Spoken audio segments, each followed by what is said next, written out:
This is Joyce Tice. I'm at the History Center on Main Street with Owen Cook. It's April of 2016, and Owen's come up from Mechanicsburg to talk to us a little. First, he's going to talk about growing up in Roseville and going to Mansfield High School and the Rutland schools. When did you start school, Owen? A little one-room school in Pumpkin Hill. Pumpkin Hill. Mm-hmm. Okay. I've got some pictures of that now that it's a shed now. Yeah. I walked to school a mile. Was it uphill both ways? No. But I think about that time because no one went to school till 6 years old. Okay. And now they start them in at 2 or 3 years old. Sure. So quite a change there. Uh-huh. Yeah. Who were some of your teachers? Esther Benson was one. Okay. And Georgia James. Okay. And I remember. And then I moved down to Roseville to a two-room school. Okay. And had good Edith McClure Okay. was a teacher there, Delancey Hoteling, and Roy Scarf. Okay. And then I started going to Mansfield. What grade did you come to Mansfield? Was it 8th grade or 7th grade? 7th, I believe, yeah. You went to the junior high school. Yeah, up by the college there. Yeah. Was Myron Webster the principal then? Not up there. When I first went to school, it was up across from the college. Right. In elementary school, I guess. Oh, okay. Yeah. Okay.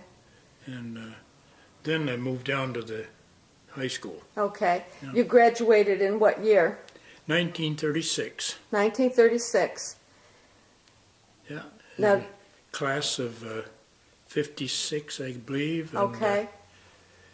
to my knowledge, there's only 2 of us left. There's John Baines, Okay. lives in Jacksonville, Right. and we communicate by telephone once in a while. Oh, that's great. Yeah, John will be up. I think he's coming up for Audrey's memorial service pretty His wife soon. died this past year. Right, and their son, Jack, will be. He's at Jack Baines is in my class, Yeah. Uh-huh. so he'll be back too, hopefully for a reunion Yeah. this summer. Tell me a little bit about your experiences in school. Did you get in trouble? Did you have what? No, I guess what was it like? I remember the teachers were firm but fair. Uh-huh. And I don't recall any trouble as such then. No. Pretty good. What about high school? Did you were you on any of the teams or? No, my experience at high school, I tell other people I talk about it, I couldn't wait to get out of high school. Okay. And I think I was a mediocre student. Couldn't wait. I wanted to get out and get to work. Uh-huh. So, yeah, I think probably I might have been a B- student or That's something good. like that. That's good. Nothing wrong with that. And did you go in the military then after high school? No. No? No. Well, you were lucky. Well, my father died early on. Oh, so you and had we a had farm. quite a large farm and dairy, and my mother was alone over there, and she was sick, so. So you had to tend the farm. Well, at that time, there wasn't many people drafted over there. Okay. Boys that I knew. Okay. And I can recall I went down to Elmira at the Mark Twain Hotel. They had a recruiting station down there. And of course, I've always wanted to fly since I was a little kid. And I tried to enlist in the Air Force. Well, I got the dope on that they said, well, it's all right. But to be pilot training, you got to have 2 years of college, which I did not have. Right. So it kind of burned me up. I couldn't get in. And so I went back home. And I think in 43 or 44, they had some huge raids, air raids, 8th Air Force over in Germany. Okay. They went to Pulaski oil fields on one, and they lost 1,200 men Oh, wow. Something like 60 planes went down. Wow. Well, that put quite a crimp in it. And in about another 6 months, they went to Schweinfurt, Germany, bombed a ball bearing place. 600 planes again. They lost another bunch of men, 600 Wow. men. Wow. I got a letter in the mail from this recruiting place. It said that you could enlist in the Air Force now. They used everybody else up. You have on pilots. And then they would give you, if you completed a course and went on a few missions, you'd get a field commission. You know what that is. So I just forgot the whole thing. I bought a new plane in 1946 and had 10 or 11 of them since then. Now, who did you take lessons from? In Chemung County Airport. Okay. They call it the El Airco Corporation. That was Elmar Aeronautical Corporation. And I got very good training there, and I got a solo license, and I bought my first plane, a new Piper, in '46. And I had to get 40 more hours of cross-country time. Then I took another license examination for a private pilot. And I passed that, and I've been flying ever since. Well, I know you have now. You even had your own airport. Yes, that's what I want to give you. I had a licensed airport. Okay. Now, you gave me the license to that last fall. Did I give you a license? Yeah, you did. I think you started it in 1953? 1962. 1962. Till 73. Okay. 11 years. Okay. And did anyone, who landed at your airport? Was it mostly you, or did other people use it? No, some other people used it, but it was small, very small airport. As I got larger, faster planes, I finally had to come over to Wellsboro, Grand Canyon Airport. You couldn't even land at your own airport. Yeah. So what kind of flying did you do? Just locally or longer trips? No, I did some charter work and flying, long distance. I went quite a few times to Hershey, Pennsylvania. Okay. Hershey had an airport there. The strip is still there. Is it? Yeah, between the Giant Center and the Hotel Hershey. And people go down there for conferences at the hotel. And I remember I used to walk down the park. You walk in. There was no admission. There were no gates or nothing. And I'd buy a hot dog and roll, go to, just wander around through the park, go to the zoo, and pick them up at 4:30 and fly back up here so I could do my chores. I had a dairy most of my life, too. Okay. How many cows did you have? 30. 30. That's a good sized herd. Yeah. So the cows had to wait for you to get back on the plane.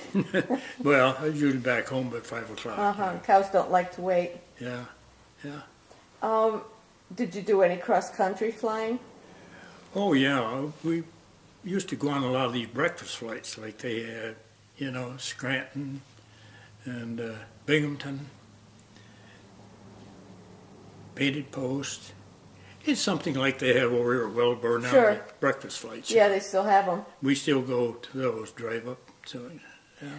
Now, last summer, last fall when you were up here, you told me about your birthday and what you did on your last birthday. Oh, yeah, I have pictures of that. Yeah. I have twin daughters, Jean and Jan. And I told them not to do it, but they rented a plane for me for an hour down at Capital City Airport there in Harrisburg, my 90th birthday. Your 90th birthday. And I took them up. I guess Roger and his wife went, and Jean, a 4-passenger Cessna. Well, I thought that was the end of it. Well, this past birthday, my 97th birthday, June, wow. They did it again. And I have pictures of it there. 97-year-old pilot. But Jean went along and took pictures of our houses downtown, Mechanicsburg. So, but I told him not to do that anymore. Now you keep your license current then? No. My 90th birthday, I had a current physical. A pilot's license is good indefinitely, as long as Okay. you live. Oh, okay. But You to don't keep have it- to renew it. You have it in force, you have to have a current physical every 24 months Okay. by an FAA examiner. Uh-huh. A regular doctor can't do it. Well, I don't have that anymore. So they have to send a co-pilot with me Okay. to make their insurance good. Okay, well, that's Now. good. But the last time I didn't. So you flew on your 97th birthday as Yes. a pilot. Yeah. Well, good for you. Yeah, well, I enjoy it, but Now, behind you, I have some pictures on the wall. You'll just go up there and have a look at those a little bit. Sylvia Snyder Crossan gave me those. Those are the coffee club at the Cross Trail Restaurant. And according to a newspaper article I have here, that was started in 1948. Now, you're in one of those pictures. Yeah. So tell me a little bit about your coffee club. well, it's very interesting. I enjoyed it very much. I think one time there's about 9 members of it, you know, and they're all gone. Oh, really? Now, Bill Bradshaw's still around. Well, Bradshaw didn't continue too long with it. Okay, and I know John Antonio's in one of the pictures, and he's over at Broad Acres now. Who? John Antonio. Oh, yeah. He wasn't in our coffee club. Not the same time you were. Yeah. No, he No? wasn't with Okay. me. All right. Okay. No. All right. He's in one of the pictures up there. I guess that's why I Yeah. thought that. Merle Broderick, you know, and Bill Cuneo, Okay. Bill Bradshaw there. And, let's see, Tom Burley. Okay. I can recall if I can dredge him up, but it was, and we had a guy that used to work on Wall Street in New York City. Oh, yeah? Moved up here down below us there from Decker Street. What's his name? Mr. Hurley. Hurley. And he lived alone, and he just loved that coffee club. How often did you meet? Once a week. Once a week. Yeah. Well, no, I take that back. Every day, if Oh, you yeah? could go, yes. Except Saturday and Sundays. Uh-huh. Yeah.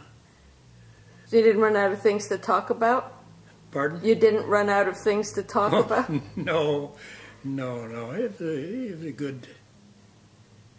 I particularly liked Dave Rundell. Uh-huh. Used to have the gas business here in town. Okay. Run the gas business. He was I guess you could call him a professional photographer. Oh, yeah? Did very good photographs. Nice. But when Shirley and I decided to sell this place on Decker Street and move down to the Kid down in Mechanicsburg, he came to came to the coffee club one morning. I had his camera with him. Said, "I want to get a picture of you guys so you're all together." So he did. And I didn't think anything about it. But anyway, I guess the week before we closed up here, sold the house, and moved down, he came coming into that picture, nice framed and everything. Oh, With nice. the coffee. And then he had all the members sign it on the back. Oh, that's I nice. thought that was a nice gesture. Dave, Yes, indeed. Dave Rundell. Good memento. Dave Rundell did that. Uh-huh. Well, we don't have too much more time left here on the camera. Is there anything else you'd like to say in your memories of living in the Mansfield area? Yes, because this house you're in down here, Neil House. Dr. Neal, Yep. vaccinated. Did he? Yeah, I remember that.